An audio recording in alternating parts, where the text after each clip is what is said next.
On the line right now, number 4426, Kevin Porterfield, will kick off our qualifying session at noon today. It's the next group of racers.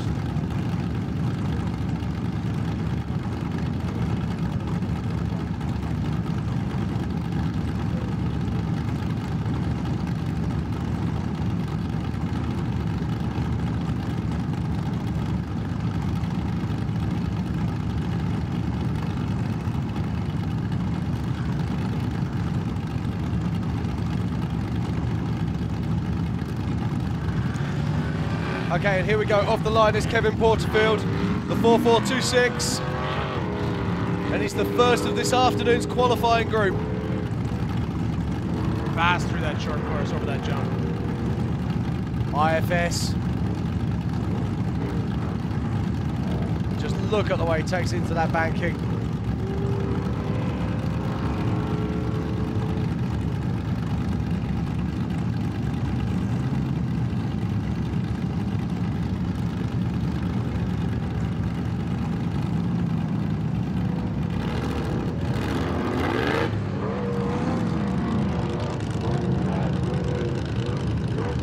I'm launching this here, and Kevin Porterfield here, he's putting down a very good time indeed.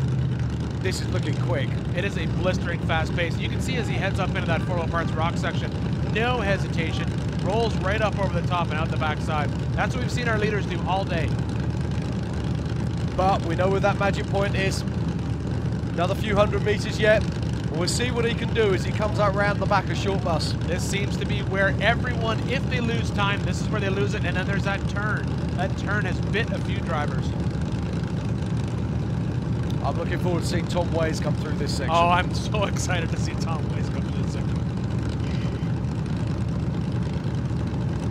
He checks up just a little, but he's controlled. Some two-wheel action there. Very good speed coming up through Short Bus. Yeah, this is looking good. Don't think he's going to trouble the lead 2 cars, but he's certainly going to be at the pointy end of the field.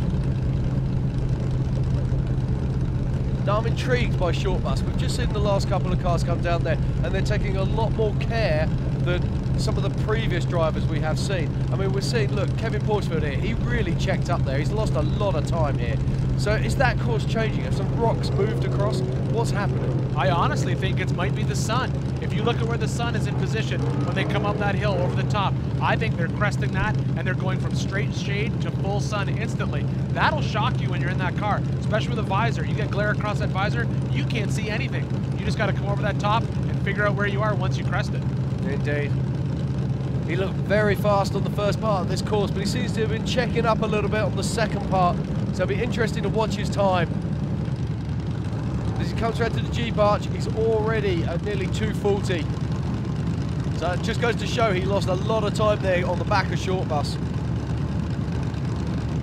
Yeah, you can see that downhill slide. It is filling up with a lot of large rocks. We've seen a lot of the cars come down, some avoid them, some just bite the bullet and go over them. It is a risky move. That can wipe a tire out in a hurry.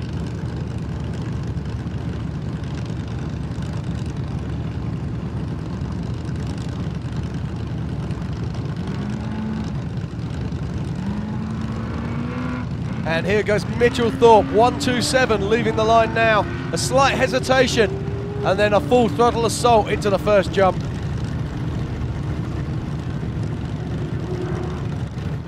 You know, that can happen when you're sitting on the line. You just want to get going, and you're just waiting for that light to change. You know that every second counts, and you just want to get a good jump on it. Sometimes you jump a little too early.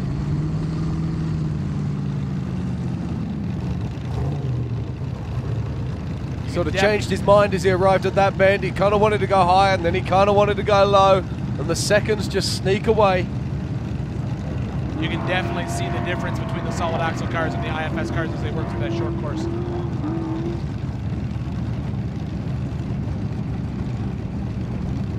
Still pushing hard out through that desert section. You can see rolling up into the rock section. 4 Wheel Parts rock section, no hesitation, up and over the top.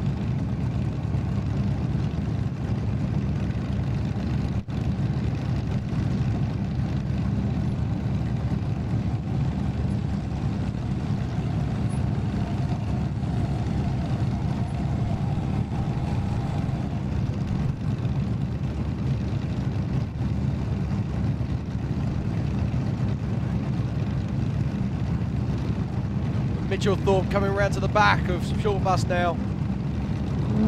Making quick work of that rutted section that we watched scrub so much time off so many drivers.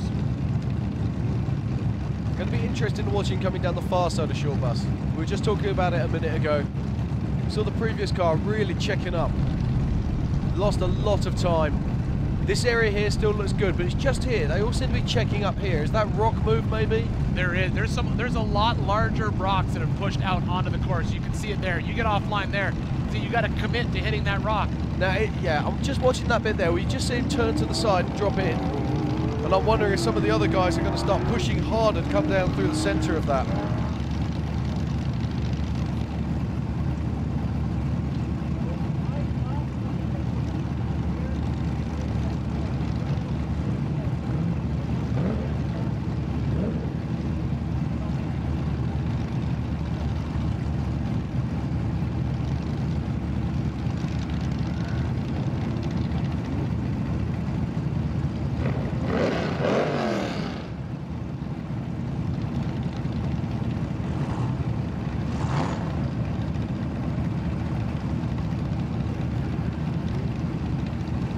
So here comes Mitchell Thorpe heading across the line now.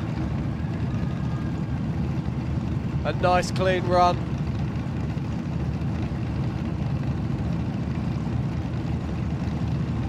And it's Matt Burkett next. Car number 49.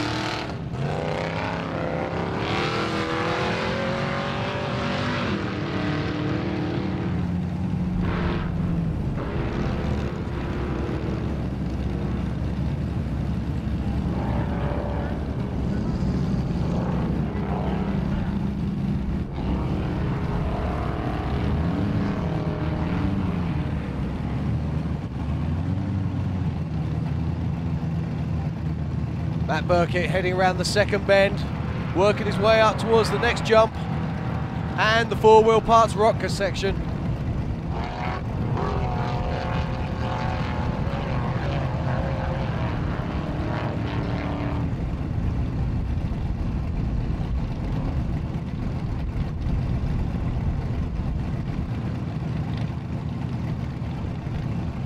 Nice and controlled. Taking a lot steadier than many of the front-running cars we've seen today. Yeah, you can see him come off that rock section, drop back down in the desert. That's the area that we're watching just get completely rutted out more and more. And there's two lines there. There's a top line and a bottom line. The question is, which one do you take? Now, yesterday we were on the EMC. We saw the guys, a lot of cars going for the high line. I think, in all honesty, with the 4400s, you're going to see them taking that low line and using that incredible suspension to soak up the punishment. Well, it's also, you have a lot larger tire in that 4400 car. Those 37-inch tall tires on those EMC cars, when you get in those ruts, it's not a happy place for them to be. 4400 car, the 40-inch tire, you can clear through those ruts and just push a lot of speed through them.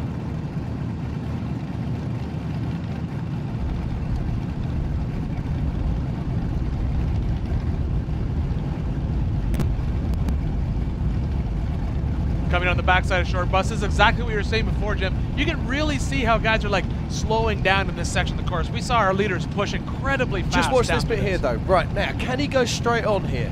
They're switching to the side, but I wonder if we're going to see some other crews, the top running guys, just cut that corner off. I think we will. I think you'll see them commit to coming right through there. They will either drive over that rock or move that rock. Well, we do have the rock destroyer himself, Andrew McLaughlin. I think in Power Hour, and if anyone's going to go through that line, it will be Andrew. I think Andrew McLaughlin may hold the record as probably the only driver to completely barrel roll end to end and then finish a qualifying lap, unless I'm mistaken. He likes to get his moment on camera. Only the year before, he completely destroyed a rock in the same place.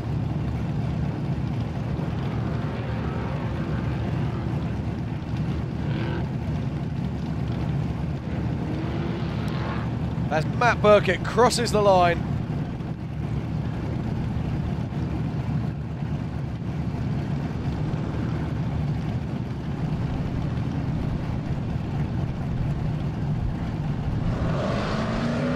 And this is Matt Howells now leaving. We were just talking Car about 16. We were just talking about how many Tribe 16 cars we've seen on here. This is a race program that just seems to get bigger and bigger every single year. Matt Howell, of course, dominated 4500 class for so many years, shifting it up to 4400 class this year. It's going to be very interesting to see how the popular man from Texas gets on. And his cars are always so shiny. Have you noticed that? All the Tribe 16 cars, if they got one thing going for them, they always look good.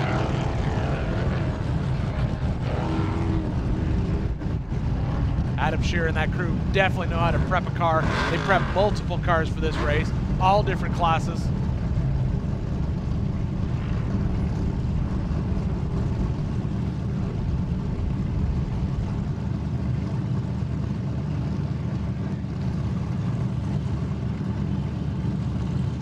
So Matt Howes in the solid axle Tribe car.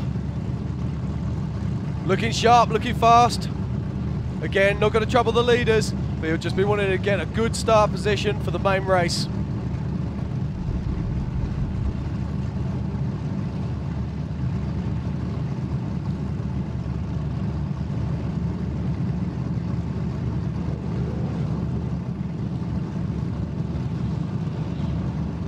Great look at just the size of this qualifying course. How far you have to go. When you're watching it, it's only 2 minutes worth of driving, but you actually are putting a good amount of distance between you and Hammertown. Now look at this, wonderful views here of Matt Howes coming down the back of Short Bus. We can get an indication now as to how rough that track is. It's getting a slightly different view. This is the section that you've been talking about. Oh, just there here we go. now. Can he go straight just there instead of kicking to the side? Be interesting to see. It's so difficult to get an idea from here as to how big those rocks are. Yeah, and the scary part is one of those rocks, if it takes out a front tire, that's the end of your qualifying. As we've seen already, it's not that difficult to finish from that point with a flat rear tire, but a flat front tire, you lose all your ability to steer through this section of the course. You do, but is it a worthwhile risk? That's what you have to ask yourself. If it means you've got clear air at the start of the race. Today we've got a bit of wind, it's looking really good, but on race day it could be completely still, and that dust becomes a huge issue on the back end of this course. Oh, absolutely. I think we'll find our leaders, especially our heavy hitters that are coming up in Power Hour, they're going to push incredibly fast through that section of the course. And Matt Howe comes in his 16th position with a 2:47, so a nice run there for Matt Howe. And his first time stepping up to 4,400. On the line, Brett Gogeber, 4 Wheel Parts sponsored driver. Brett's been in this race for years. Always a fast challenger, always a fast car.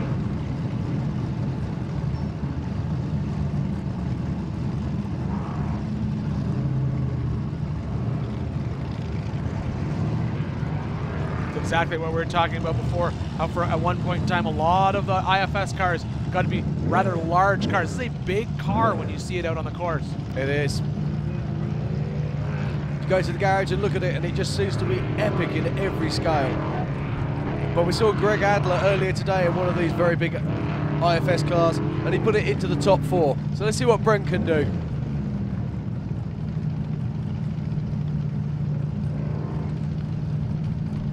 Brent will make quick work of this rock section. No stranger to crawling over rocks.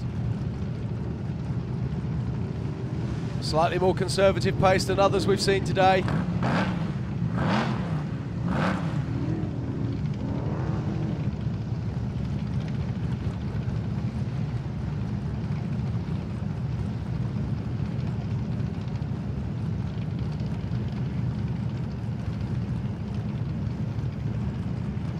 Carrying a lot of speed through this section. This is exactly what we were talking before. This is the pace that we need to see for someone to get into that top 10. I'm not sure this is top 10 pace, if I'm honest. I think he's a little bit off at the moment. But he's got that wheel off the ground all the way up there. Commitment level 10.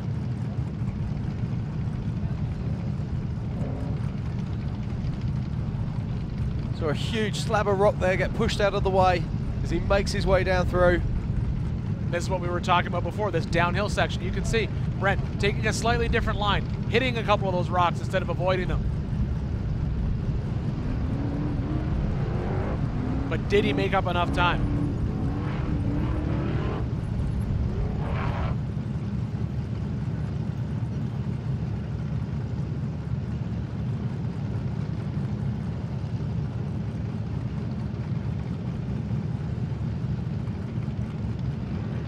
Coming through the last desert section, make the big turn to head up towards the Jeep Arch.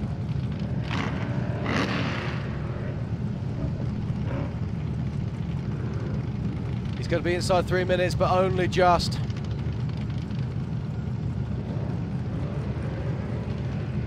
going to be lucky to make the top 20. And across the line.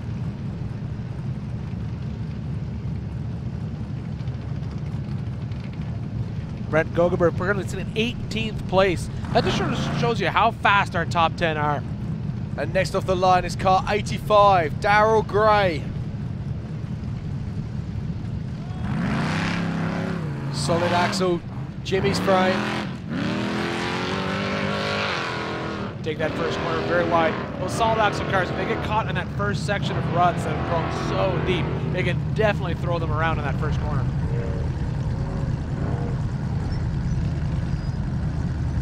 These kinds of frames used to dominate King of the Hammers. Coming a little bit old school now, but they're still incredibly competitive, particularly once they get out onto the rock trails.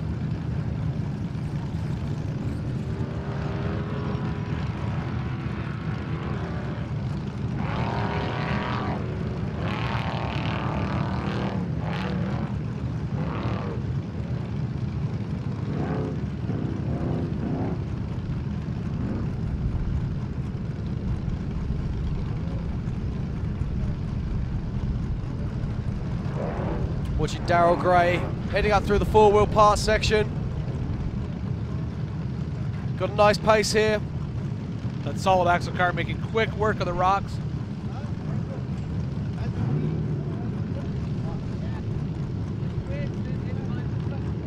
But as we've seen all day, this is where everyone tends to lose the majority of their time. And it's the second part of the course that is becoming more and more difficult as the day goes on. But showing good pace here.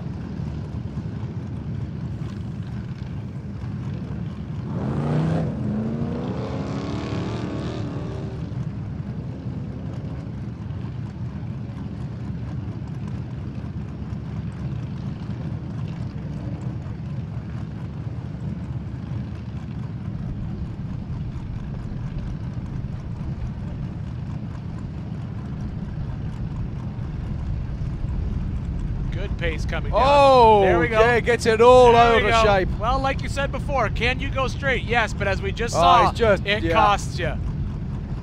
Yeah, he's lost his steering, unfortunately. Broken a rod end. That's a tough break there for Daryl Gray, quite literally. Well, we were wondering all morning, can you go straight there? And the answer is yes. Actually, he was going straight at slightly higher point than I actually anticipated. So the question remains. Now our course marshal is going to have to make a decision. Is he far enough off course to be safe? I'd guess not in that position.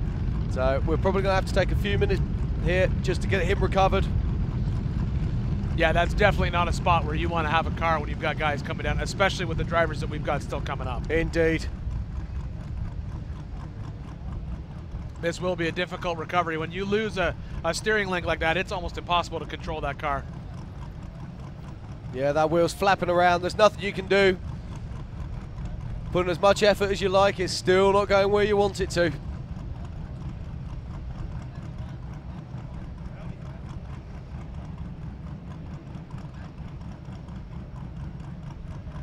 can see the frustration as he throws his helmet back in the car there. The question is, at that breakage, there's two different ways that could break. He could have broken the rod that connects the ram out to the knuckle, which is a bad break. Could have broken a Heim joint that connects the two together, or he could have broken a knuckle. The worst thing that could happen is he could have broken the knuckle. If that knuckle is broken, that's an incredibly time-consuming repair.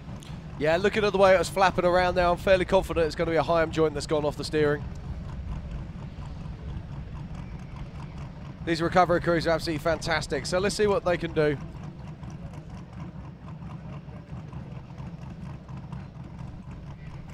But let's have a look and see actually what happened there as Daryl Gray came over the top of Short Bus.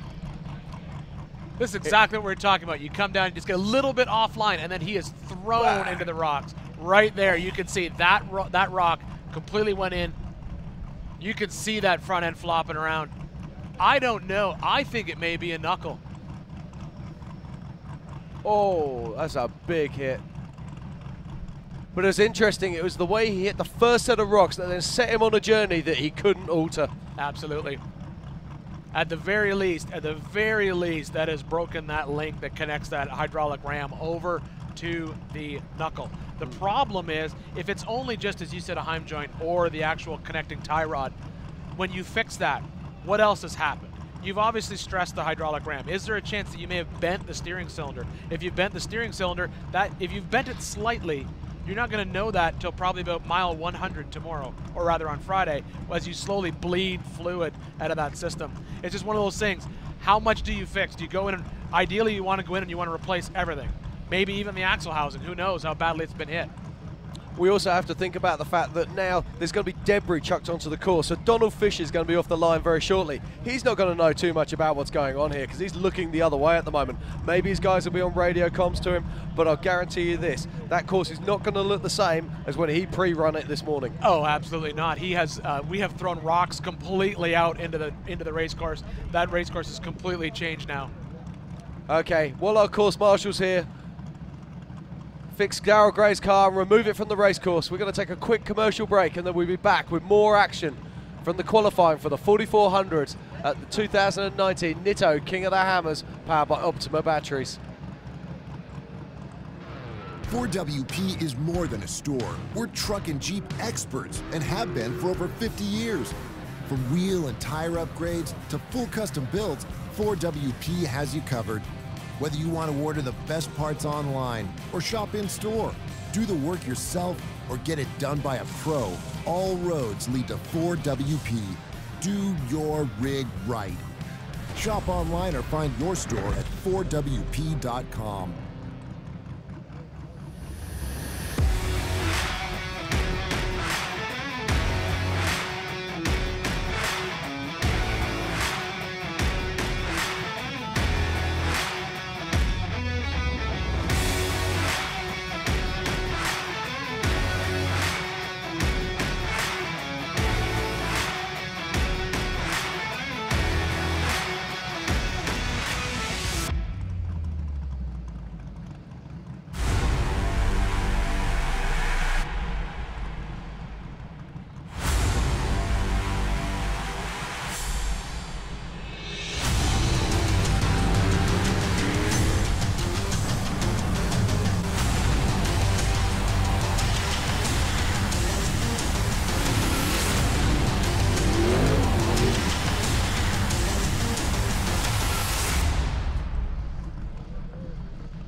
We didn't just test the new Optima Yellow Top with PureFlow technology, we tortured it.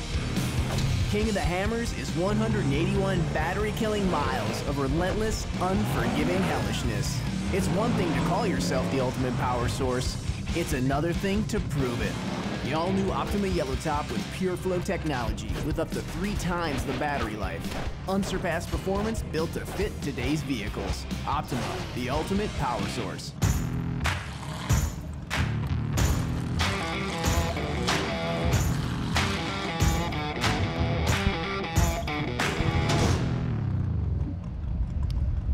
Okay, welcome back to Johnson Valley, California. And for the 4400 qualifying for the 2019 Nitto King of the Hammers powered by Optima batteries. We've just watched Daryl Gray come down the back of Short Bus, collect a rock, break some steering gear, and our course marshals are currently trying to remove him so we can carry on with our qualifying session. Yeah, it's an absolutely horrific failure at that point. When he came down, we saw him smash into that rock, lose all the connection between the driver's side wheel and the full hydraulic steering ram. I'm sure at this point they're assessing how much work is it going to be to get him off, how far they have to get him off. But either way, he's a dead fish at this point. Yeah, you got to feel for Donald Fisher as well, who's sitting on the start line. He had himself all prepared. He was ready to go, mentally in the right place. And now he's having to just sit there. Does he switch his engine off? Does he leave his engine running? What's he going to do? You know, that's a good question. You know, it would really depend. You know, you might want to kill the engine, recollect your thoughts, relax a little bit. But you know as well as I do, when you sit on that starting line, you get so excited. You just want to go, go, go, go, go. Because after all, that's what you came here for. You came here to race. And so to be delayed like this, it will affect you. Whether you push harder or not, who knows?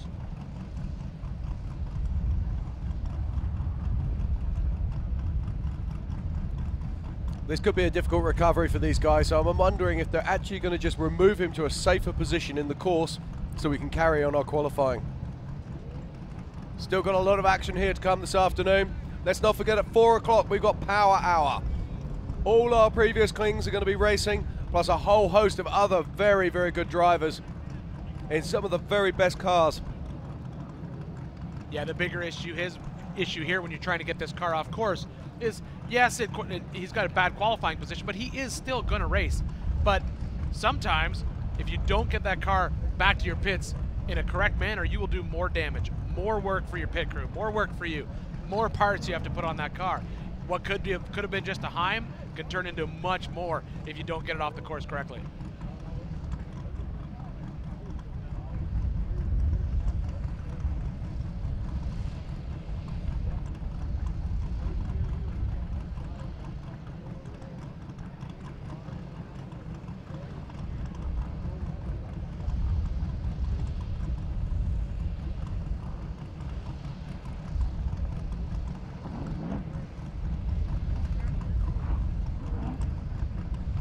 So Daryl Grant, the course marshal, is doing a good job here, just starting to get that car down the hill.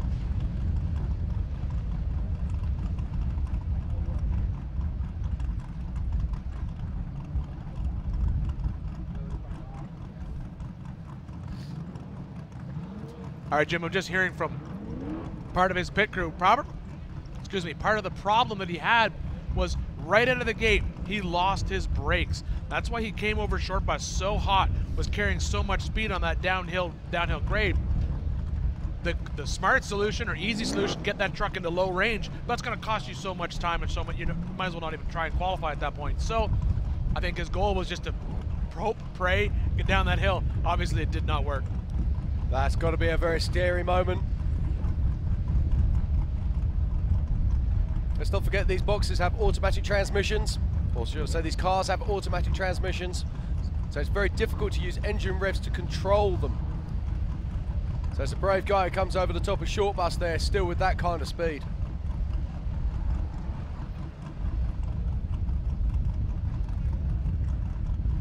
Yeah, definitely a long list of repairs that will be happening in that pit.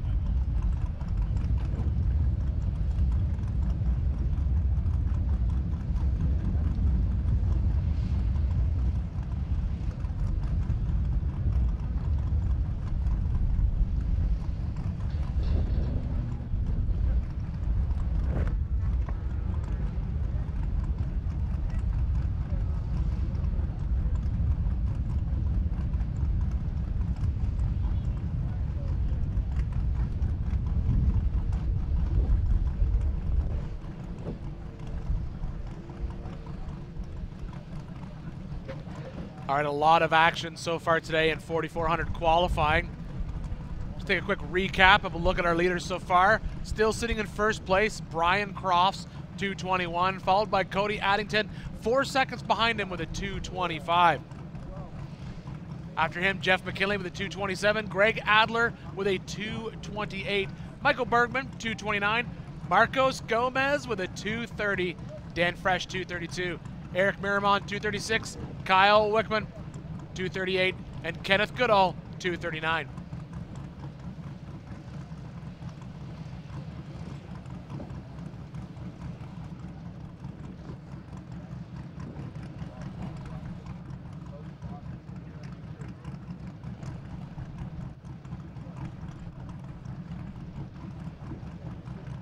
Then 11th position, we've got Vaughan's getting junior with that absolutely beautiful IFS car. 12th, Jason Shipman. 13th, Kevin Hart. 14th, Dan Rick. 15th, Inaki Lanzagorta. 16th, Matt Howes. 17th, Mitchell Thorpe. 18th, Brent Gugerberg. 19th, Kevin Porterfield. And 20th, Sam Collins.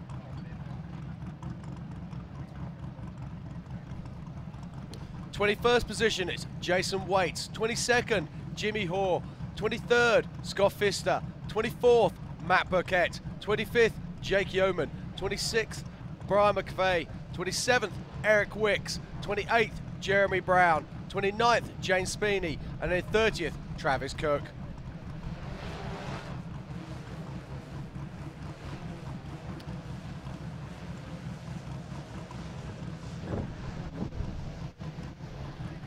All right, well, while we wait for the marshals to clear the course, Jim and I have just been handed the sheet of the 2019 Last Chance qualifiers who are able to move into the big race. We have two groups here. So the first group are the qualifiers from last night's Holly EFI shootout.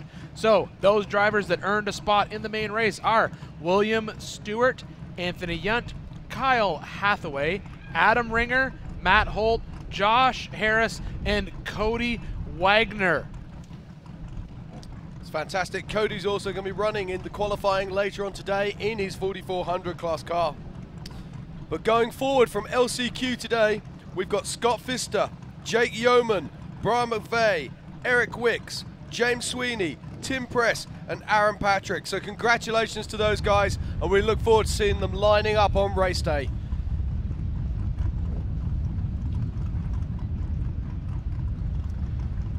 And if I were any of you guys still out there who did not make that Last Chance qualifier list, I'd be looking for Will Stewart and a couple of these other rock bouncer guys. Adam Ringer, these guys are not going to be running a rock bouncer in the Ultra 4 race, but they do have a spot in the race. All you got to do, let them drive your car for a little bit, which I'm going to let you know right now, that might be a risky proposition, but at least you'll get into the main race. I mean, how much damage can they do in 10 seconds? A lot. A lot. I've seen it.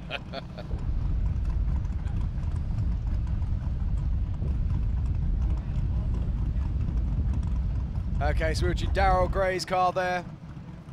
He's been moved to a safe position on the course, and we're going to be getting back to the action very shortly with Donald Fisher.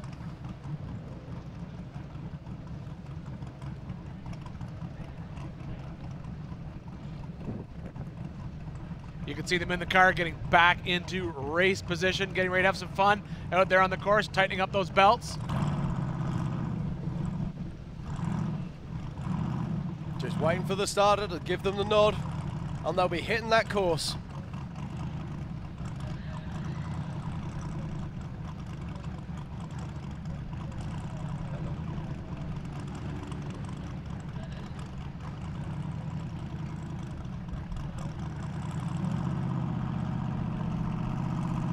Here we go. Donald Fisher, the 1982 car, is off the line. Let's see what he's got.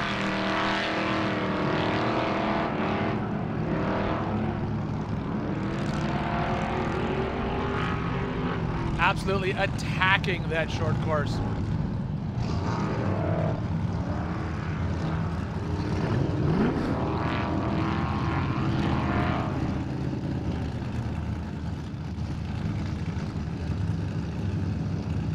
Working his way through the last big bend, headed out to the last jump, second jump, before he heads off into the short little desert section that we've been just watching get torn up all day, but properly tuned car is able to handle it. You can see that suspension working. And Don Fisher, another one who's opted to remove the spare wheel from the back of his vehicle. But did you notice then how the back of his car is kicking and moving? Oh, incredible amounts of kick in the back end of that car. And I would attest that exactly like you said, moving that spare tire. That's a lot of weight off the back of that car.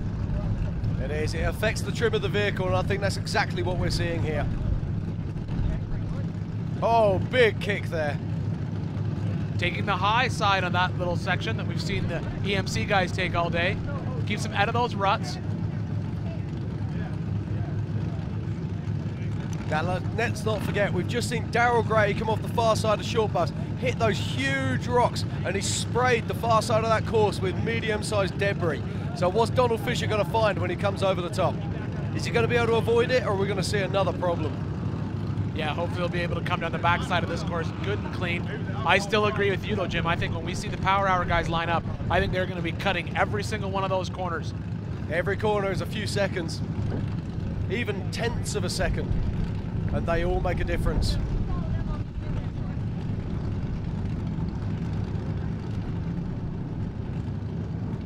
Oh, there's one or two there, but it's not too bad. Donald doing a great job there, just picking his way through.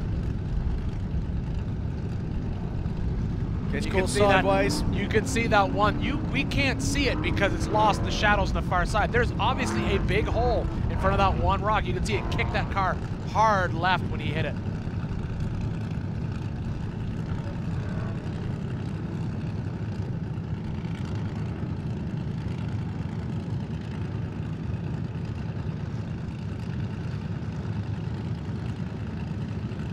Coming through that long sweeping corner before he makes the turn back up into the rocks, coming through the Jeep arch. Nice flat turn there. We've seen a couple guys cut that corner, but so far not too many this afternoon.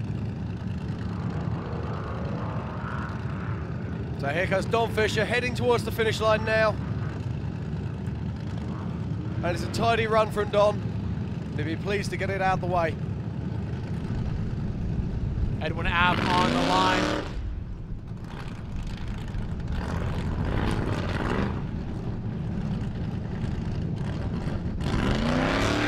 Jump the light, opted to back up, take it again. A little bit of a do over there.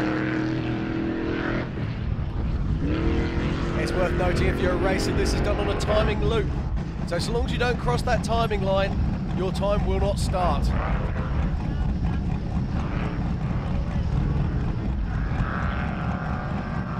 So Edwin looking fast here as he comes into the second of the Talladega type bends.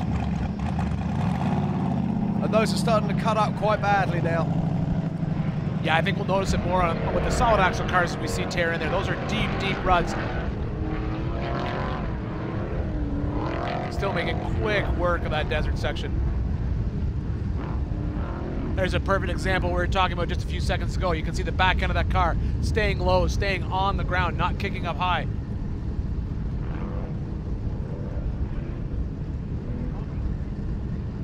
Not fast, not slow, but a steady transition. We saw Donald Fisher getting a bad kick here.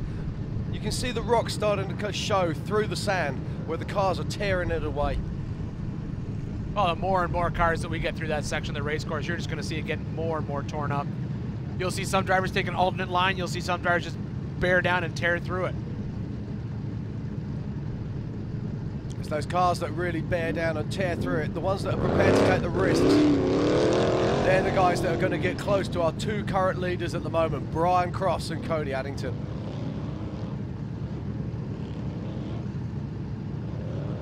Now, I was looking at our list a little bit earlier, and there's a guy missing from this qualifying group that I haven't seen yet, and that's Tom Ways. Yeah, I'm really kind of shocked.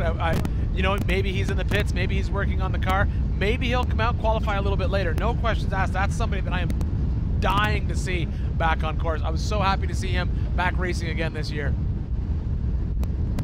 And more importantly, with the mustache. Indeed, yes. In 2014, Tom took top honours qualifying here first in his old car. His new car, he's borrowed many dimensions from it, from that old vehicle. But just improved, made it better, made it stronger, made it faster.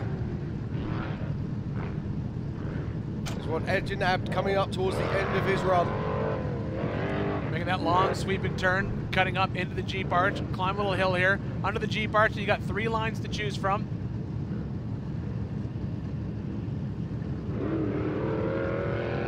Dropping back down and then coming across the line. It's interesting to see, this is a fantastic view there.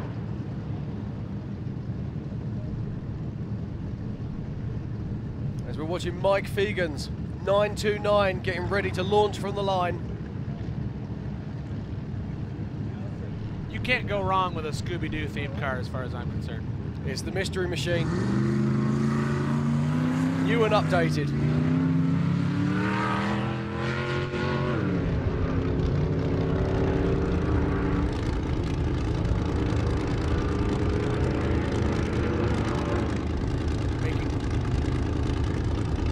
Doing well on the short course. You can see that vertical spare tire mount. Very, very different than a lot of the cars we've seen. But we keep saying it, it's one of the beautiful things about Ultra 4 racing, is the cars are often built and maintained by their owners.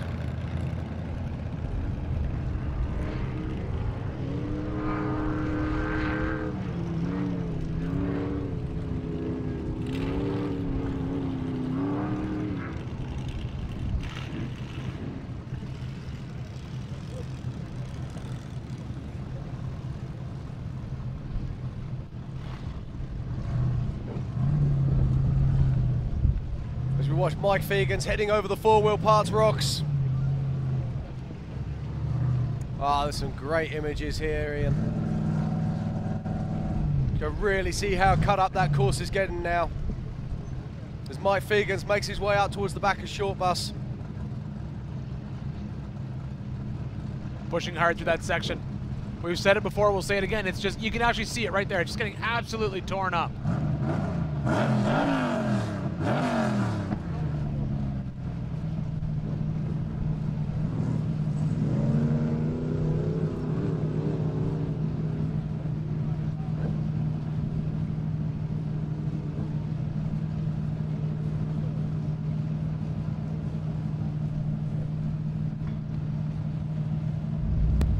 Coming down the back. Oh, you can see there, little two-wheel action.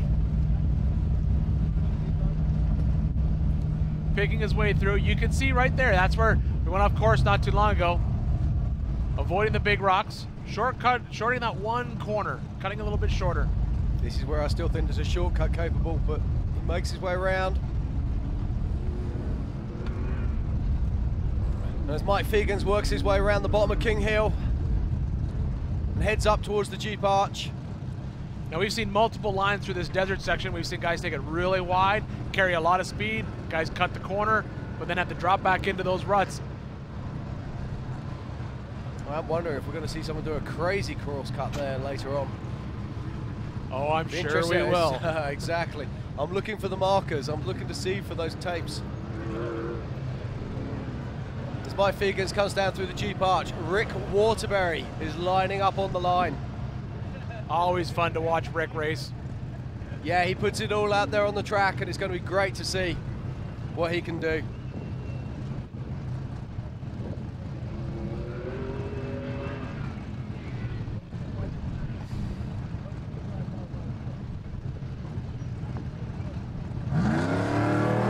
Here he goes. 444 off the line, Rick Waterbury.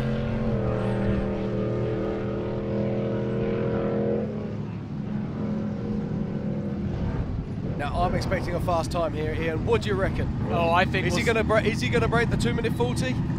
You know, it's hard to say that. I think once we see him through the rock section, we'll know for sure. He's definitely carrying a lot of speed through the short course, but you can see that he's grabbing those brakes when he gets in those corners, and that's that solid axle limitation.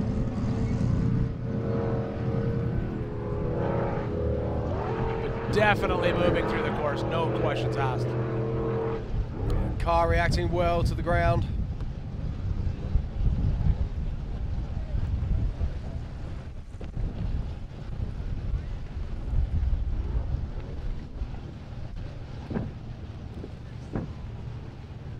Quickly over the rocks, back into the dirt.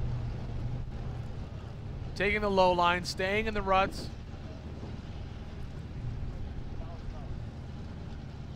Now this is where he's really got to push, push, push. I think we'll see him come through here at a good pace.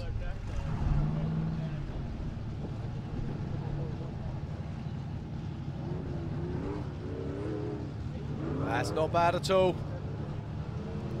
Picking his way up, Short Bus. There is a defined line there now. There's definitely... Oh, look at this. He's 130 going over the top. This is a good time. Now, this what is can where he do? He makes up his time for sure. Coming on this backside. You can see there's a corner disappearing in that one section right there. Yep. What's he doing here? This is the bit. I don't think he could have made that any straighter. No. That was well done. Very well driven. But you'd expect nothing less from Rick Waterbury.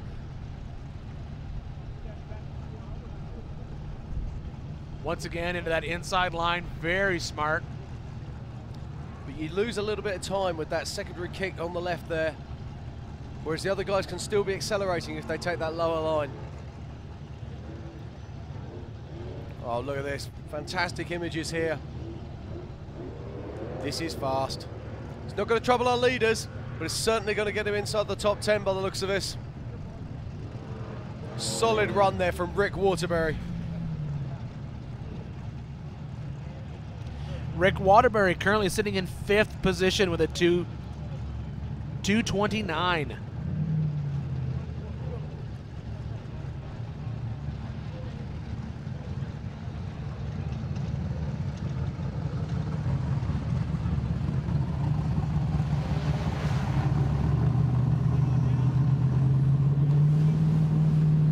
Okay, on the line now we've got Kevin Yoder, 4434. Another driver who's no stranger to Ultra 4. He's been out here for decades racing. He won't thank you for saying that. Okay, so we know this course is still fast. We've seen Rick Waterbury just walk into the top 5 with his solid axle car. What can Kevin do?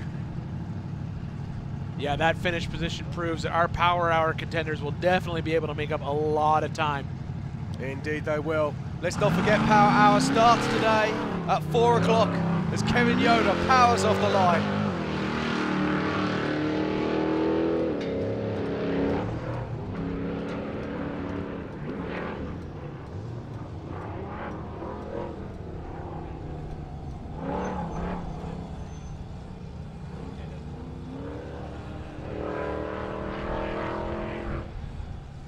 Based on the looks of what he's running, he's been running a larger tire than others.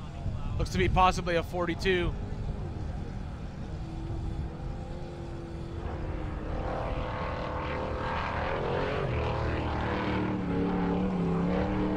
Car looking good as it heads up towards the 4-wheel parts section.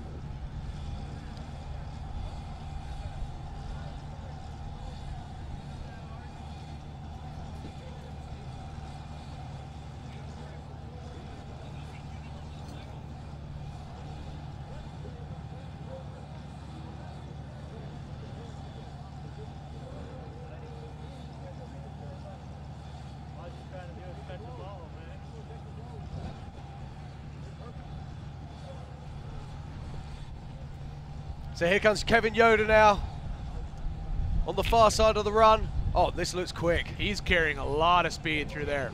Absolutely a lot of speed. He's down on pace on Rick Waterbury, but that was a very nice run. Actually just dropped a little bit of time on the other rocks. But through there, he was very good. He was very quick, but Waterbury took this close line. He took the early turn up short bus.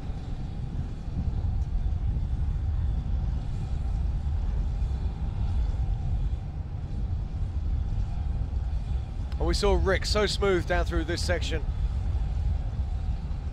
Yeah, it looks like some of these corners are evening out.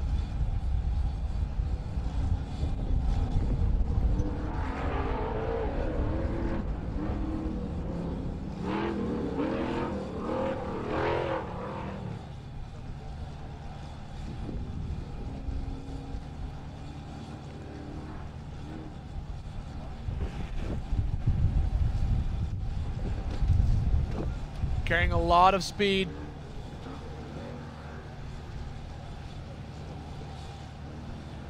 Making the long sweeping turn up into the Jeep arch.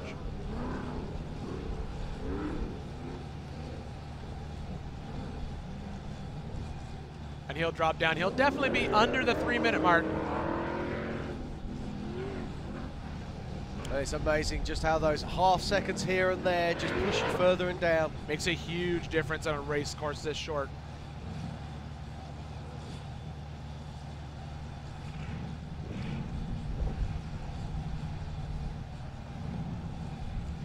So here we go, 8:02 off the line now. Nate Geese and Jonathan Traherne.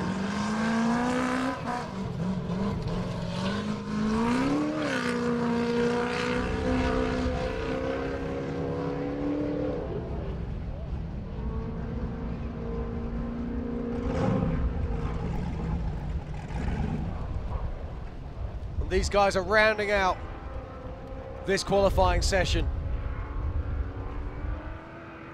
Some great cars in this group, but still nobody able to push Brian Crofts off that top. Brian Crofts is in a league of his own. 4 seconds ahead of Cody Addington, who we thought was going to dominate this for a long time. But let's not forget, later on today, we've got Power Hour. We've got all our kings, we've got all our heroes yet to come, and I'm sure they will have something to say about Brian Crofts' time. Oh, I think so. As you watch Nate Geese in the 802 car, sitting alongside Jonathan Traherne.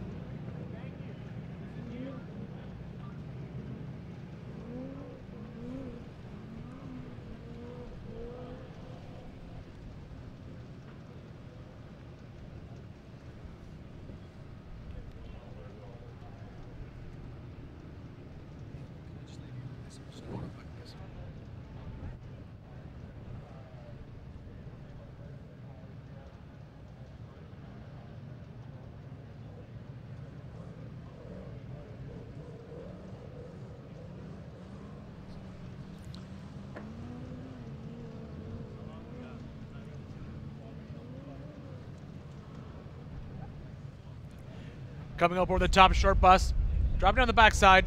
This is where we see a lot of drivers make up a lot of time in this downhill section. You can see some of the corners are actually starting to straighten out as rocks get moved around just like that.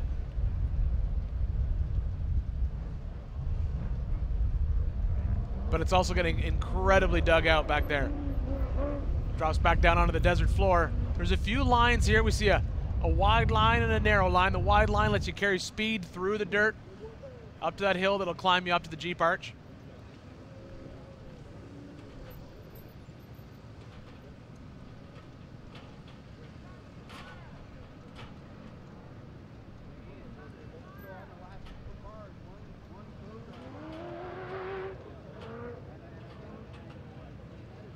Nice smooth transition there around the corner. Drops in through the Jeep arch and he'll be headed back into Hammertown. He's gonna have to really push it through here to get under that three minute mark. And with that, that's our last batch of qualifiers for this round. The next round will start at the top of the hour. Right now we're just gonna take a break from the action. We'll be back shortly.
Gear, our name tells our story. From stock replacement to high performance and racing applications, our gear sets are made with pride in the USA, crafted with quality and passion. With more than 50 years of manufacturing experience and complete control of the process from start to finish, US Gear is committed to providing you with ring and pinion sets that exceed your expectations, every mile and every pass. So King of the Hammers, it's the toughest one-day race in the world as far as I'm concerned. When you need your winch, that's the only thing that matters. It's about getting to the finish line first. It doesn't matter how you do it.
Everybody, welcome back to the 2019 Nitto King of the Hammers, powered by Optima Batteries 4400 series qualifying today. We are moving into the afternoon section of qualifying. Kicking off this qualifying session will be Neville Ciantar, first car off the line. We've seen some amazingly fast-paced cars so far today. Our current leader is still Brian Crofts with a time of 2:21, and behind him is Cody Addington, 4 seconds, 2:25.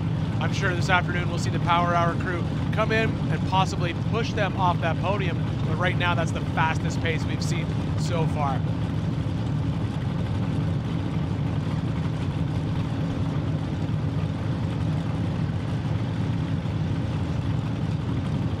And off the line and into the short course section.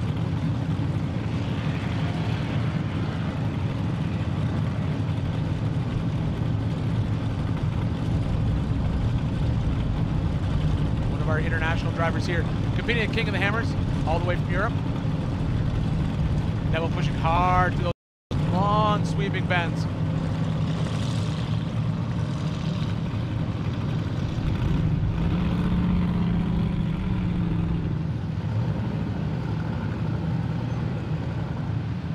We've definitely seen the solid axle cars take different lines through this short course. You can see Neville takes that corner very tight instead of utilizing the long sweeping bend that everyone else does. Picking up speed as he goes over the second of the two jumps into the desert and then off to the 4 Wheel Parts rock section.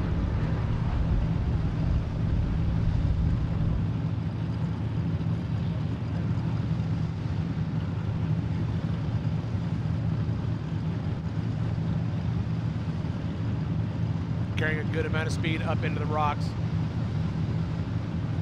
That is the key to getting over this section of the course. Carrying a lot of speed allows you to come on the backside clean, drop back down. You can see that's just getting more and more dug out. Solid axle cars definitely leaning over hard in that section. Back on the desert floor.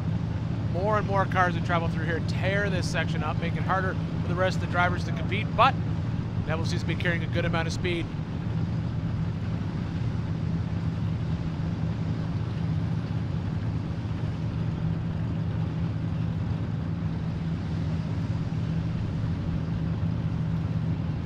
This is great to see Neville Canter here. Neville's all the way from Malta, a tiny little island in the Mediterranean. Shipped his car all the way out here. Seasoned competitor from Ultra4 Europe. And he's got so many fans at home watching this. He's not expecting to win, he's just here to compete. He's so happy to be a King of the Hammers, so happy to be here at Johnson Valley. And his Land Rover base buggy looking really good as he comes down the far side of Short Bus. Absolutely. Are my eyes deceiving me, or has he installed the steering wheel on the wrong side of that car, Jim? Yeah, he has the steering wheel on the correct side of the car, I think you'll find. It's on the right side. I don't know, I think everyone in Hammertown would agree with me that that is the wrong side of the car. You know, in Malta they drive on the correct side of the road, which is the right side of the left-hand side of the road.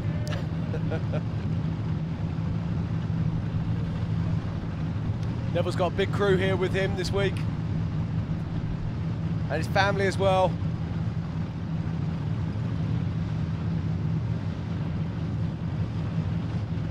He'll openly admit he is not the fastest man on track, but he's tenacious. He stays to the end, and his car has fantastic reliability. But we're going to find out this week as if it has Hammers reliability, which is another thing entirely. It is the ultimate test of any vehicle. Bring it out here to Hammers and see how well it does.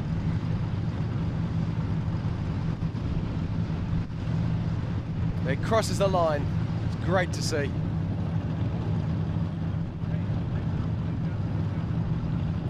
Michael Heston on the line, car number 630. The next car in this group of qualifiers. So we slowly get closer and closer to Power Hour.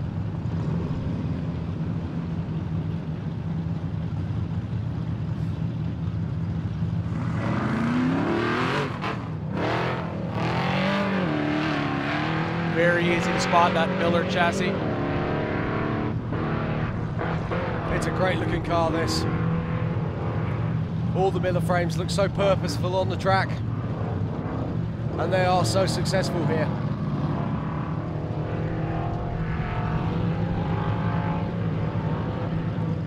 See him able to carry a lot of speed through those bends.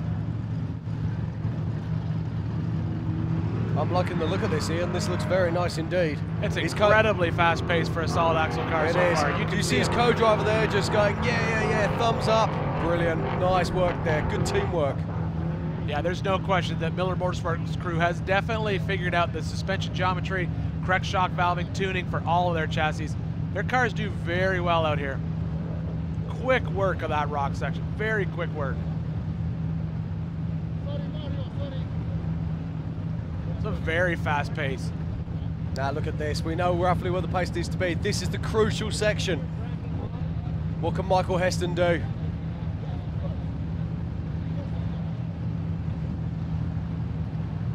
Oh, he seems to be carrying a good amount of speed. The question will be, does he take the early turn or does he take out to the far side of Short Bus? Checks up a little bit there. He's not going to challenge our leaders at this point, I can see that from the time. He could easily find himself into the top 10. He definitely took that early line, which seems to be the fast line up Short Bus. Coming down the backside.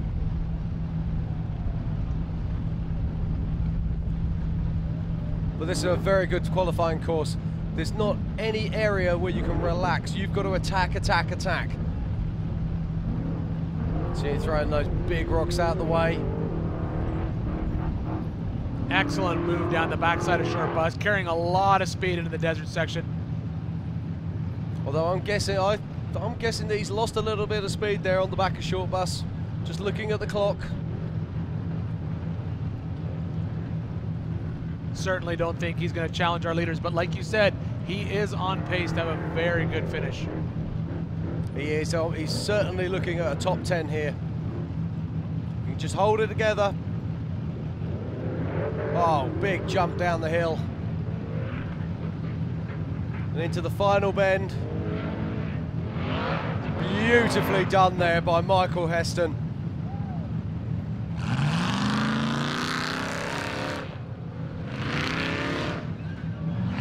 And he has. Michael Heston has snuck into 9th position with a 2:33. A great run there from the solid axle car. Incredibly and now fast on course, we've got Michael Henn. Michael's from Israel. Races King of Portugal in the European Ultra 4 Series. This is a car that he's purchased over here so that he can try his best at King of the Hammers. He's another driver who's not here to try to win. He's just here to enjoy the atmosphere, to enjoy King of the Hammers, and to try to finish. Still doing incredibly well. Not a blistering fast pace through that short course, but certainly seem to be turning it on here in the desert.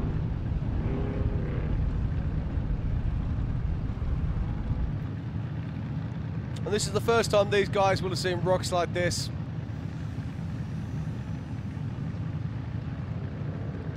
Oh, little hang up there in the rocks, but making it through. He's got her through, that's absolutely fine. Good work there, Michael. They've had some problems with the car during the week. Overheating transmissions and various other little niggles. So he'll just be very pleased if he can get around here, safe and sound, and get himself ready for the big day.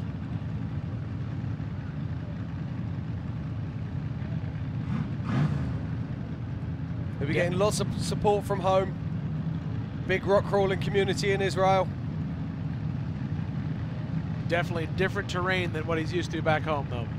Oh, he does a lot of desert and a lot of other stuff.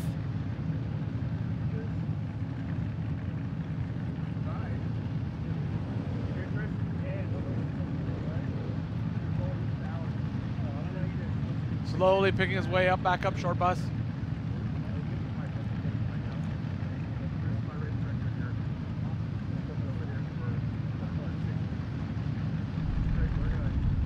Coming over the top. Keeping it smooth, keeping it clean. Driving very nicely here. Let's hope that's not the fabled kiss of death. Yeah, we've already seen one driver have some bad luck on that backside of short bus.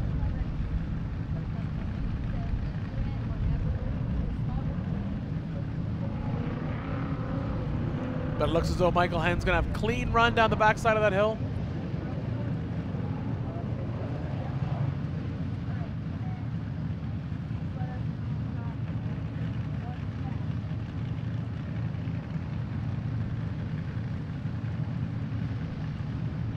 Always amazes me how everybody's Hammer story is something different. Now for some guys it's all about the winning. And then for some other guys it's just about taking part. And for Michael, it is just about the taking part. It's about being here, it's about taking in the atmosphere. Yeah, absolutely. I think this is one of those places where, you know, there's certain things that if you're eat, sleep, breathe four-wheel drive or off-road, this is definitely a place that you have to see and have to experience at least once in your life, no questions asked. Absolutely. This is Mecca for so many off-roaders from around the world. As Michael Henn crosses the line. We have Chris May getting ready to leave.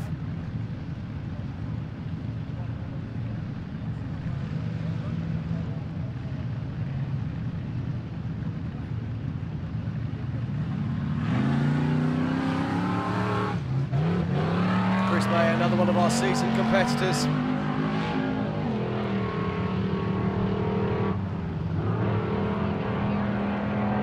Good looking car. Definitely making Very quick nice work livery. of the short course.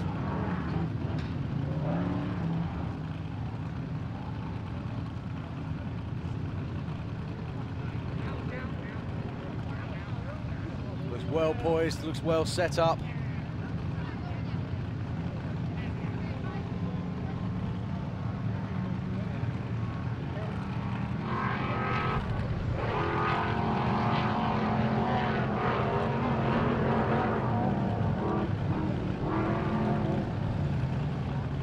Chris May working hard as he gets on works his way out towards the four-wheel parts rock section.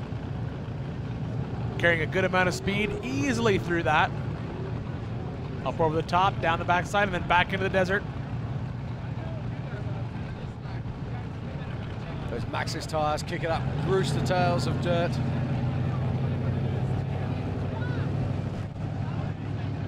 Stays in that low section of that course, gets into those ruts.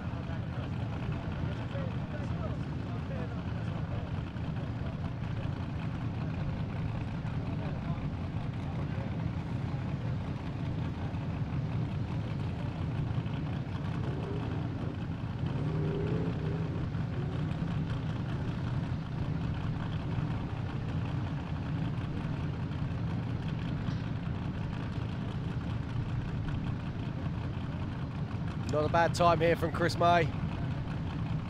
Let's see what he's got on this far side. Carrying a good amount of speed down through that short bus section.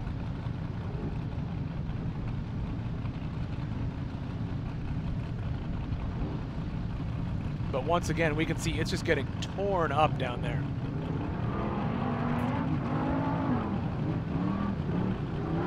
Every car cleaning the line. Also cleaning the line and pulling more rocks onto the line as well. It really is a lottery as to what you're going to find when you get there. Absolutely.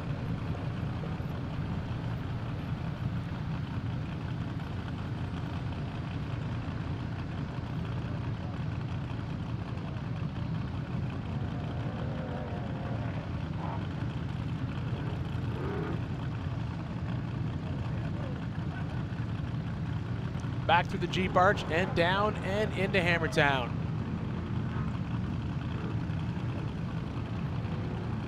As Chris May crosses the line, Matthew McGowan gets ready to set off.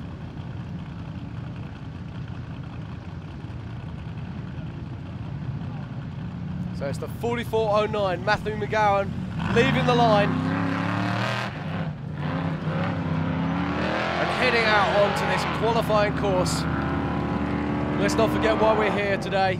This is the 4400 class qualifying for position for racing in the 2019 Nitto King of the Hammers Powered by Optima batteries on Friday. And we've seen some blistering fast pace so far, but Brian Croft still sitting in our pole position with a time of 2:21.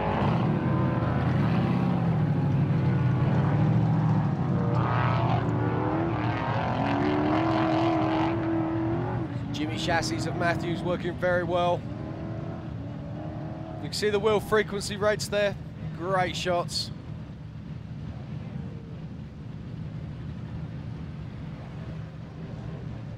Quick work of the rocks. There's definitely a chosen line through those rocks at this point. I'm not sure how much he knew about that, to be honest. He went through so fast. Oh, and he's slowing down. Oh, that's not good. That's always sad to see. But it looks like Matthew McGowan is going home for an early shower. Something doesn't look quite right.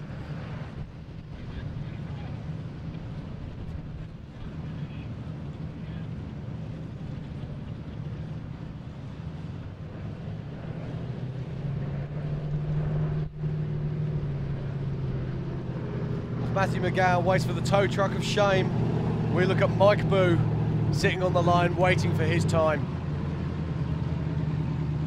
Yeah, hopefully it won't be a long recovery.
So as we wait for Matthew McGowan to be removed from course,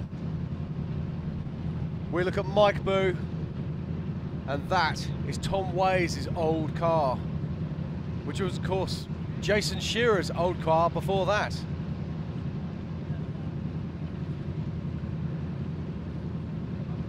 So a very, very successful car in both of those other Formula Kings' hands.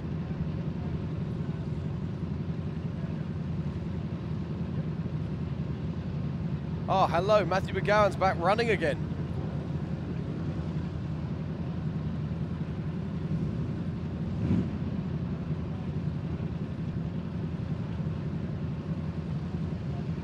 So Matthew McGowan coming over the top of Short Bus now.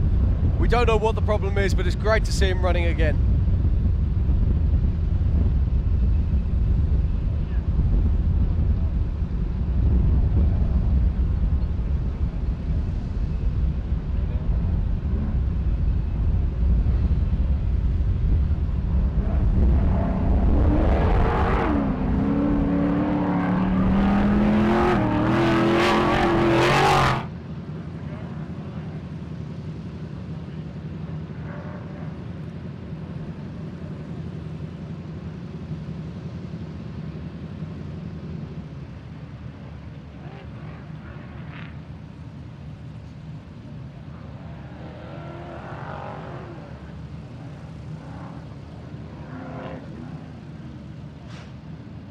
So here, Matthew McGowan now making his way down through the Jeep Arch into the infield to cross the line. We saw him stopped on course earlier, which was a real shame, as he had a really fast time brewing. But right now he'll just be pleased to get across the line. As we watch Mike Boo getting ready to leave the line.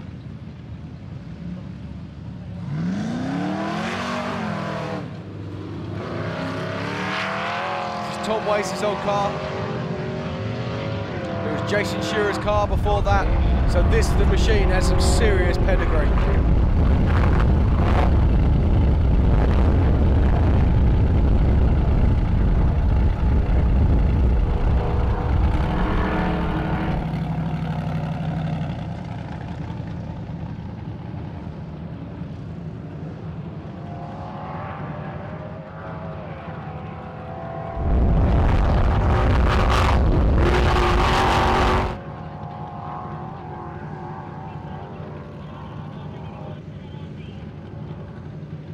And there's Mike Boo, working his way up to the four-wheel pass Rock Garden.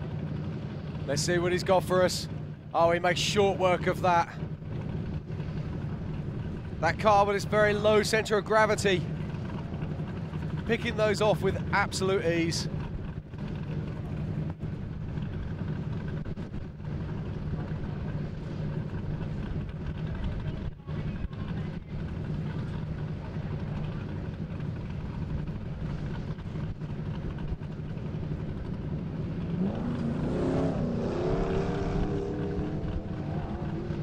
And Mike Boo's doing a great job here, making his way to the top of Short Bus. And this is a fast time. He's definitely going to be looking at a top 10 position here, if he can hold it together and keep it nice and tidy. You can see him picking his way down through there a lot faster than everyone else we've seen so far this afternoon. Oh, he just gets a bit sideways. Bleeds a little bit of time. Well, at least he moved that rock out of the way for everybody else. He has. He's just opened up the course. Thank you there, Mike. That is a fast pace. Definitely a fast pace. Just lost a couple of seconds there at the top part of Short Bus, but he's going to be coming through that Jeep Arch very soon. He's not going to be troubling Brian Crofts, but he is looking likely for a top 10.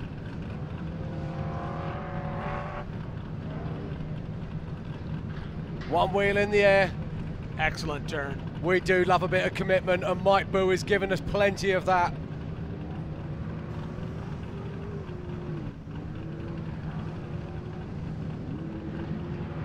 And he crosses the line.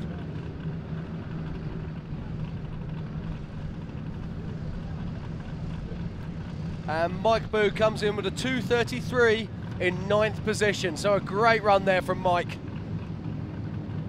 All right, well, while we just deal with some issues on the course, we're going to take a quick break. We'll be back with more Ultra 4 4400 qualifying action right after this. 4WP is more than a store. We're truck and Jeep experts and have been for over 50 years. From wheel and tire upgrades to full custom builds, 4WP has you covered. Whether you want to order the best parts online or shop in store, do the work yourself, or get it done by a pro, all roads lead to 4WP. Do your rig right. Shop online or find your store at 4WP.com.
We didn't just test the new Optima Yellow Top with PureFlow technology, we tortured it.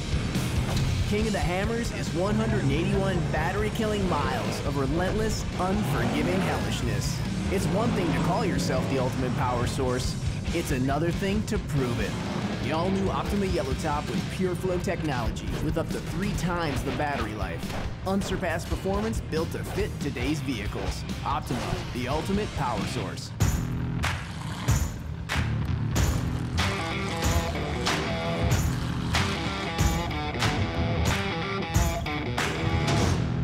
All right, everybody, welcome back to the 2019 Nitto King of the Hammers, powered by Optima. We are deep in 4400 qualifying this afternoon. We've had bunches of cars head out on that race course, lay down some fast times. They have indeed. This is Chad Owens trying to add his name to the list of people who have gone under 3 minutes.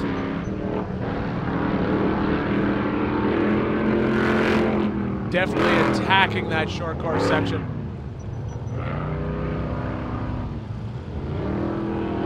Very, very fast for a solid axle car through there. This is very good indeed. Great looking rig, very well prepared. Looks very flat coming through here.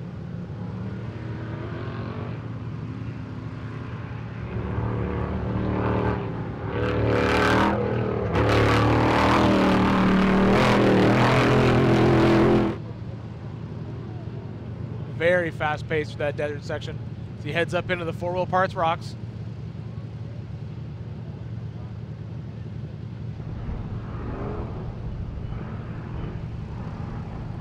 Carrying the front end, but up and over, clean, quick. A nice constant pace there from Chad.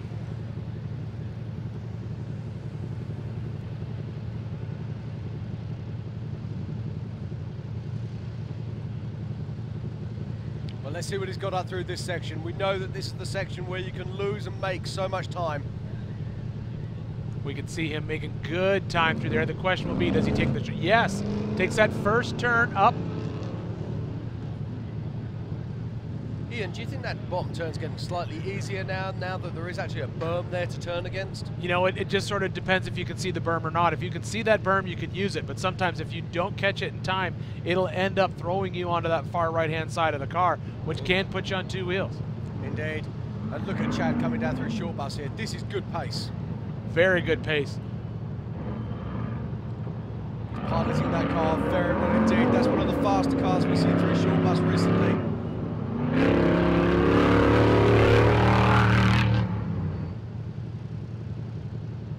Which line's he going to take? I'm not sure he knows either. I don't think he's decided, but he's dropped in, dropping into those routes. Definitely, there is an obvious route to take, but you do have a couple choices. And It's at this very point, difficult. The last thing you want to do is get into those ruts, find yourself holding over onto the two wheels and losing more speed. absolutely.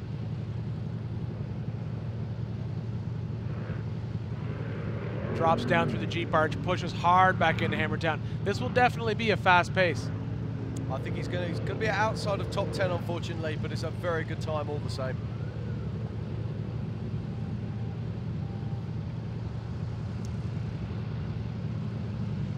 Chad Owens coming in there with a 2:43, which puts him in 17th position. So a nice run there for Chad Owens in the solid axle car.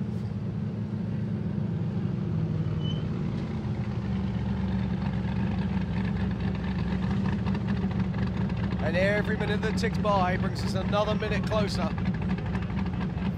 for Power Hour.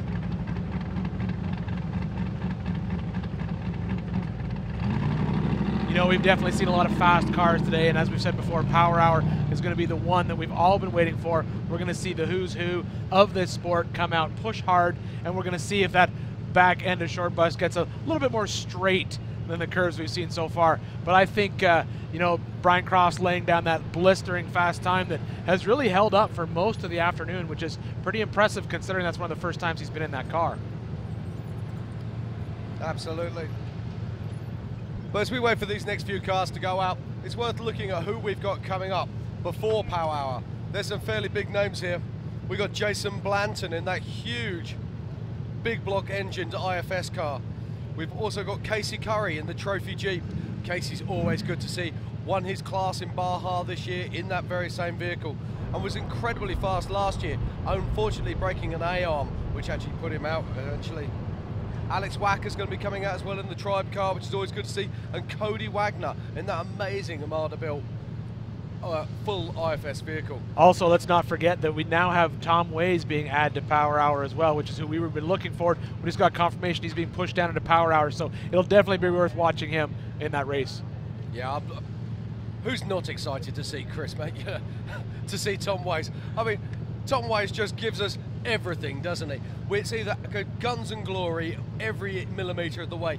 Do you remember a couple of years back, Tom came here, and not far from where the four-wheel parts rocks are today, he managed to put his car straight over on his roof, giving us 100% commitment. Okay, it wasn't what he wanted, but from a racing point of view, it's exactly what we wanted, because we got to see Tom Way starting at the back and picking off all those guys on that first big loop. You know, and you might wonder, Tom Ways is one of those guys that honestly I think works better when there are people in front of him, and he can slowly pick them off through the day. There's some, that he is a true competitor and likes to reel those guys in, no questions asked.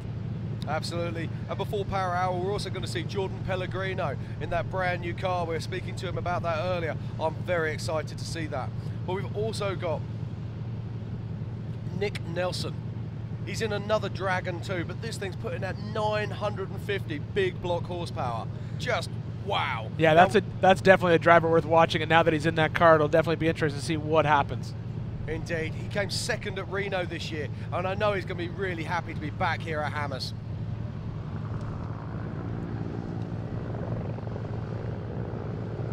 Okay, so back to the action here at Hammertown, and we got 4480, Chris Hicks about to leave the line for his qualifying run.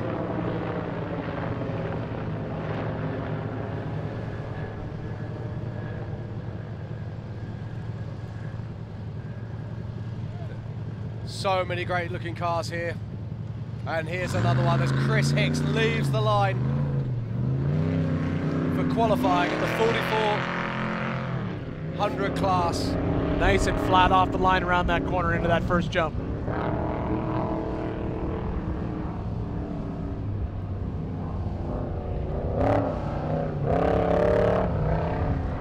Up through the first big bend, carrying a good amount of speed through here.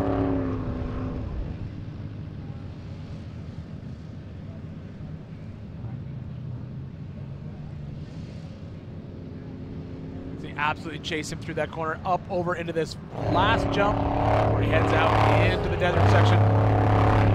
Car working absolutely amazing through here. You can see it, just the suspension cycling.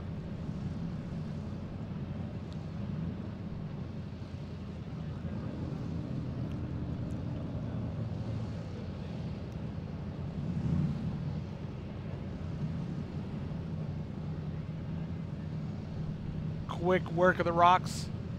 We're seeing all these Ultra 40, all these 4400 cars making easy work of those rocks. Unlike yesterday with our EMC cars, a lot of guys had to stop, switch into low range, crawl those rocks. Pretty much every car we've seen attack those rocks today just rolls into it, carries a little bit of speed, and comes out the far side.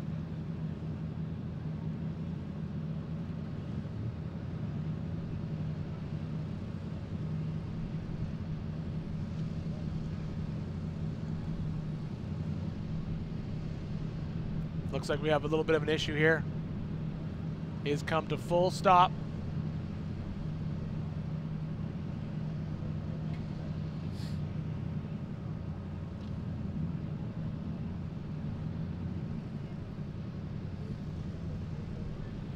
Nobody likes to see this. No, it's a shame. He was working very well through there, and the car just came to a complete stop. Tough break for Chris Hicks. Let's see what he can do. See if he can get the car back off course or if he can get going again. Oh, looks like the recovery crew is moving in quickly.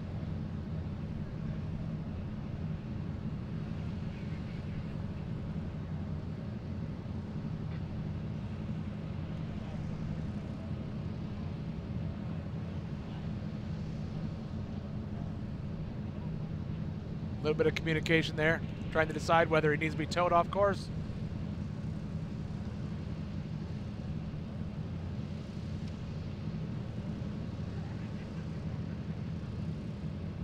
Our recovery crews have been getting a workout for the last couple of days. They were certainly very busy last night at the Holly EFI shootout.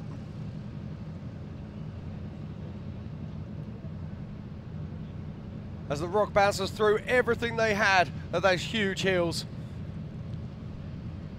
There's never a question that the rock bouncer guys do not disappoint on that Monday night party. And what a party it was. There was a party on the hillside, there was a party by the fire pit, and I know that there were lots of watching parties back home. A much loved part of the Hammers show these days.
All right, while we wait for the recovery crew to clear the course, on stage with me, my personal friend from back home, Tennessee, Will Stewart. Last night, you definitely put on a good show on that Holly EFI shootout. Yes, sir. It was a great time. They picked out a great hill. I want to thank Batcave Customs and American UTV Association helping me get out here, and King and Hammers for fitting it on, SRS too. You know, that was very similar. That hill last year, that was right beside the hill that we were running last year, and nobody wanted to climb it last year. But this year, Dave Cole didn't give you an option. It's like, this is the hill we're going to climb. And myself, everyone from SRS, we all thought unclimbable, but you proved them wrong in that buggy of yours. What did you do to get up that hill?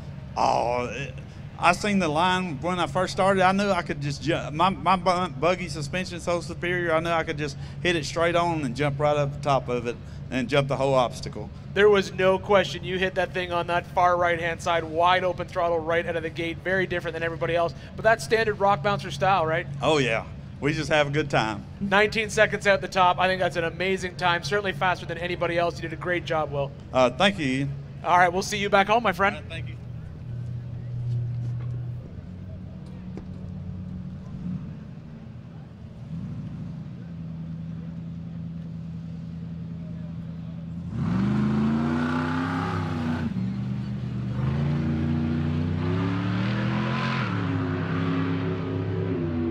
All right, guys, we are back in qualifying action. The course has been cleared up. Great talking to Will about the awesome shootout that happened last night.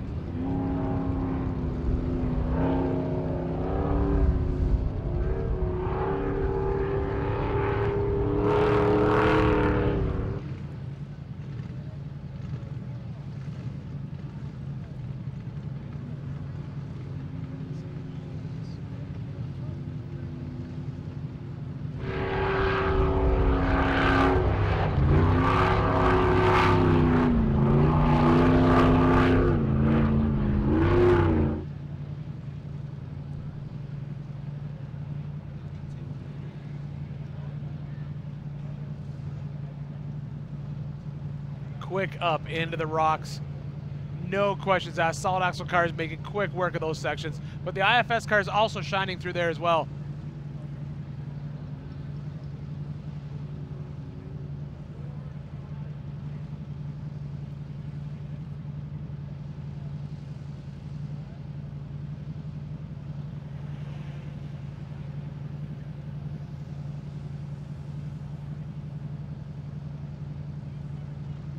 Philip McGlinton pushing hard through the back section, heading up into short bus.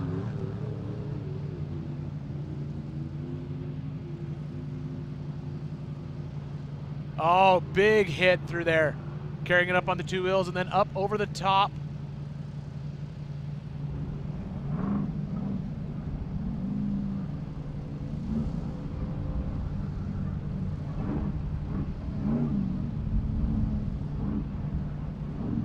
Coming down the backside, you can see just how violent those sections have become as more and more cars carve their way through that section of the course. Definitely a great qualifying track to be competing for this top spot in Friday's race. Yeah, Phil McGlinton here is doing a wonderful job. You can see he's taking that short course, a little shortcut line we call it, but at the same time, then you have to make a hard left before you start climbing all the way up towards the Jeep arch. That shortcut now well and truly cut in. It's almost a surprise to see people taking the longer line these days. I think it just all depends on how much speed they're carrying off the back of short bus. Coming across the line.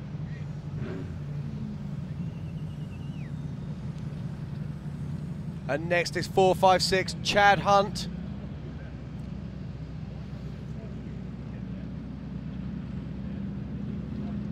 Phil McGlinton coming And across the line at goes. 2:49, currently sitting 25th.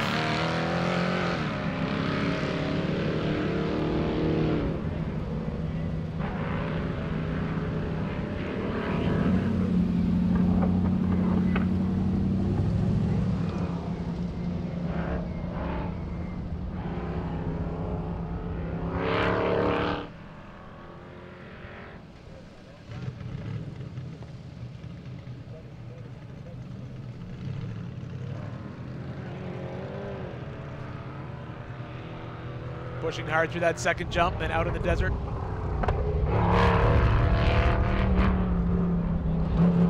As you can see there, you can buy yourself a nice Ultra 4 car. 456 got a for sale sign on. Right there on the leg bed. I wonder if it's cheaper after the race. Depends where he comes, Ian. Or depends what kind of shape it's in also. Oh dear, he's pulling that's off not to good. the side. He's pulling off course. That's never good. I think he might have accidentally gone the wrong way, you know. But we'll see.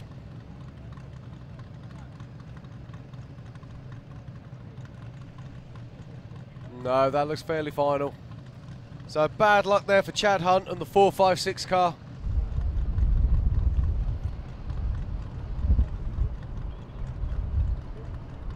But now it may be cheaper. For its Yeah, next right owner. now I think he's just lost a few thousand there.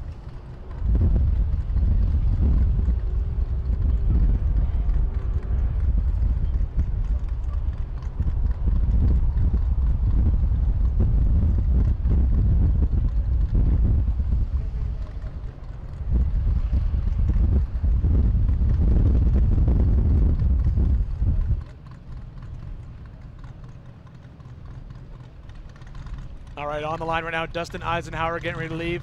He was supposed to leave this morning, but instead he's taking part of this particular qualifying group.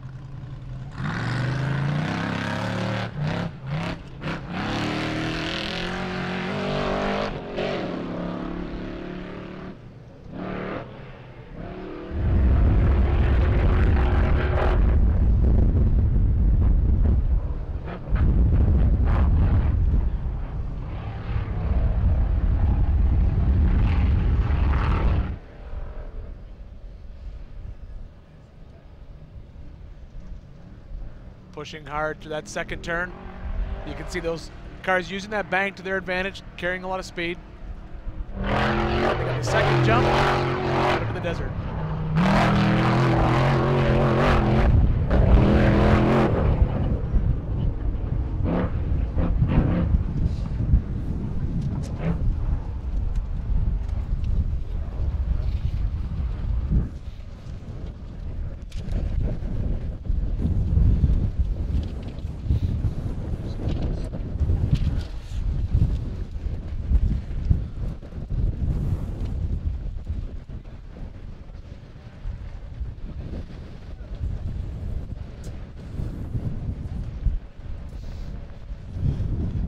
Wind definitely picking up here in Hammertown right now.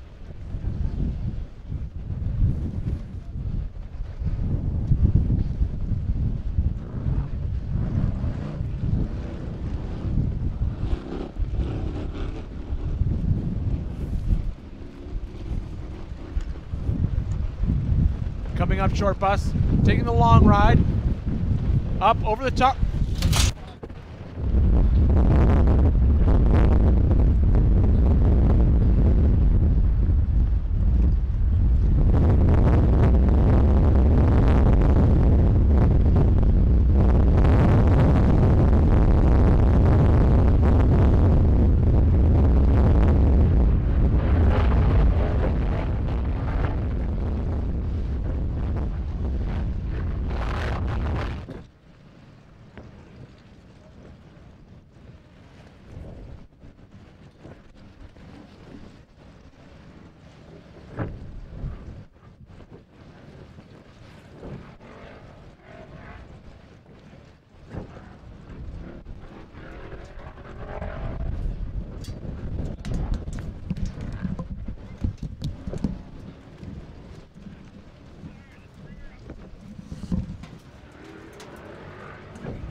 it looks like they're going to do a recovery on this vehicle over here. Do you want to switch to something else so I can